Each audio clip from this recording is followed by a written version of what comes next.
Doctor Narendra Dabholkar हत्या प्रकरणातील आरोपी वीरेंद्र तावडे याच्या सीबीआय कोठडीत वाढ झालेली आहे। त्याला 20 जून पर्यंत सीबीआयची कोठडी देण्यात आलेली आहे। आज त्याला कोर्टात हजर केल्यानंतर सीबीआयने दावा केलेला आहे की तो तपासामध्ये असहकार्य करतोय आणि त्याचमुळे आता 20 जून पर्यंतची सीबीआय कोठडी वीरेंद्र तावडेला देण्यात आलेली आहे। कोठडी संपत असल्यामुळे पुण्याच्या जिल्हा सत्र रुग्णालयामध्ये आज त्याला हजर करण्यात आलं आणि त्याची कोठडी जी आहे ती 20 जून पर्यंत वाढवण्यात आलेली आहे। याआधी सीबीआयने तावडे हाच दाभोलकर हत्येचा मुख्य सूत्रधार असल्याचा दावाही केलाय। त्यामुळे या संदर्भात सीबीआय न्यायालयापुढे आता काही ठोस पुरावे देतंय का हे पाहणं देखील महत्त्वाचं आहे। मंदार गोंजारी आपला प्रतिनिधी आपल्याबरोबर आहे। मंदार, 20 जून पर्यंतची सीबीआय कोठडी वाढवण्यात आल्याचं कळतंय, आणखी काय काय झालंय आज कोर्टामध्ये? प्राजक्ता, वीरेंद्र तावडेला आज सीबीआयने न्यायालयामध्ये हजर केलं। वीरेंद्र तावडे तपासामध्ये सहकार्य करत नसल्याचं सीबीआयकडून न्यायालयाला सांगण्यात आलं।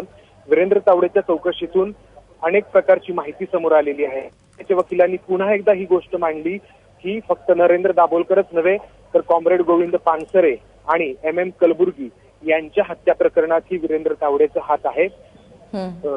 पानसरेंवरती जेव्हा हल्ला झाला तेव्हा जे कोणी त्या ठिकाणी साक्षीदार होते, विटनेस होते, प्रत्यक्षदर्शी होते, त्यांच्याकडून जी माहिती मिळालेली आहे ती वीरेंद्र तावडेपर्यंत पोहोचणारी आहे। कॉम्रेड पानसरे यांच्यासोबत देखील याच्या आधी वाद झालेला होता। त्याचबरोबर कर्नाटक सीआयडीने देखील या प्रकरणातली माहिती मागवलेली आहे असंही सीबीआयकडून सांगण्यात आलं। दुसऱ्या बाजूला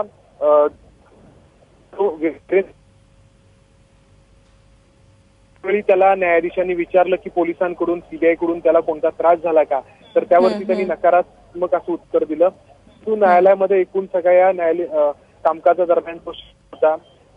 सीबीआयनी अनेक प्रकारे तपास जो केलेला आहे त्याची माहिती न्यायालयासमोर ठेवताना विनय पानवलकर या व्यक्तीचं नाव नव्याने समोर आलेलं आहे। विनय पानवलकर या प्रकरणामध्ये फरार आहे आणि आम्हाला तो हवा आहे असं सीबीआयकडून सांगण्यात आलं।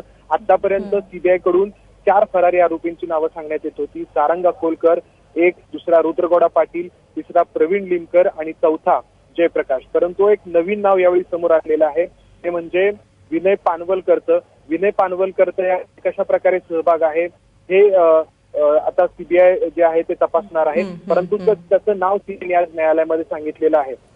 प्राजक्ता, मंदार, धन्यवाद या सगळ्या सविस्तर माहितीबद्दल।